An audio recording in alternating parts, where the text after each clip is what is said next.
Assalamualaikum warahmatullahi wabarakatuh. Hai teman-teman, perkenalkan nama saya Aidunisa. Saya mahasiswi dari jurusan Bimbingan dan Konseling Untirta dengan NIM 22851700012. Baik, ini adalah tugas mind map saya. Tugas ini dibuat untuk memenuhi mata kuliah Diagnosis Remedial Kesulitan dalam Belajar. Oke teman-teman, saya akan menjelaskan mind map yang saya buat, yaitu mengenai bimbingan dan konseling untuk murid berkebiasaan buruk, murid lambat belajar, dan murid cepat belajar. Bimbingan dapat diartikan secara umum sebagai suatu bantuan atau tuntunan. Namun, tidak semua bentuk bantuan adalah bimbingan. Tujuan bimbingan adalah membentuk pemahaman diri, penerimaan diri, pengarahan diri, dan perwujudan diri dalam mencapai tingkat perkembangan yang optimal dan penyesuaian diri dengan lingkungan. Sedangkan menurut Rogers, konseling adalah serangkaian hubungan langsung dengan individu dengan tujuan memberikan bantuan kepadanya dalam merubah sikap dan tingkah lakunya. Dalam konseling, konselor berperan sebagai fasilitator. Konselor tidak memberikan pemecahan masalah, tetapi berusaha untuk menciptakan situasi, di mana berkat situasi tersebut, konseling menemukan sesuatu yang berharga bagi dirinya, sehingga terjadi perubahan pandangan, perubahan pola hidup, dan perubahan sikap. Yang pertama yaitu bimbingan dan konseling terhadap murid berkebiasaan buruk. Murid yang berkebiasaan buruk adalah perbuatan atau sikap seorang murid yang berulang kali dilakukan dengan sengaja dan sifatnya bertentangan dengan norma yang berlaku di masyarakat. Jenis-jenis kebiasaan buruk yang terjadi pada murid yaitu 1. Murid yang agresif. 2. Anak pemarah dan mudah tersinggung. 3. Murid yang menguasai murid lain. 4. Murid curang, menipu, mencuri, dan berdusta. 5. Murid pemalu, sukar bergaul dan menyendiri. 6. Anak iri hati. 7. Attention seeker atau murid yang selalu berusaha menarik perhatian. 8. Murid berkebiasaan kurang aturan, kurang sopan, dan kurang tata krama.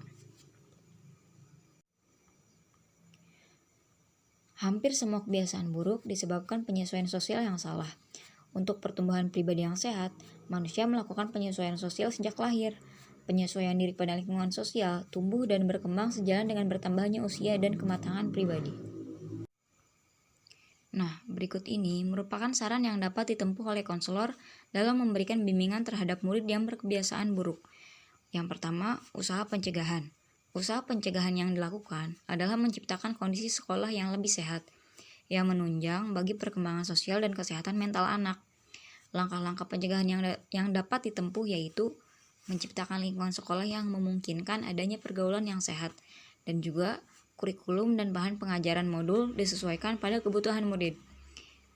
Yang kedua, usaha referral atau penyerahan. Untuk kasus kebiasaan buruk yang belum parah, maka konselor bersama-sama guru akan dapat mengatasi. Tetapi, apabila kasus itu sudah parah, hendaknya guru menyerahkan kasus referral itu kepada konselor atau lembaga yang berwenang menangani kasus tersebut. Yang ketiga, melakukan konseling kelompok. Dan yang terakhir, melakukan konseling pribadi atau individu. Selanjutnya yaitu bimbingan dan konseling terhadap murid yang lambat belajar. Murid yang lambat belajar adalah sekelompok murid di sekolah yang perkembangan belajarnya lebih lambat dibandingkan dengan perkembangan rata-rata teman seusianya. Pada umumnya, murid lambat belajar menunjukkan tingkah laku sebagai berikut. Yang pertama, keterlambatan. Keterlambatan ini meliputi lambat menerima pelajaran, lambat dalam mengelola pelajaran, lambat membaca, dan sebagainya. Yang kedua, kelainan tingkah laku, yaitu tingkah laku yang tidak produktif dan kebiasaan jelek.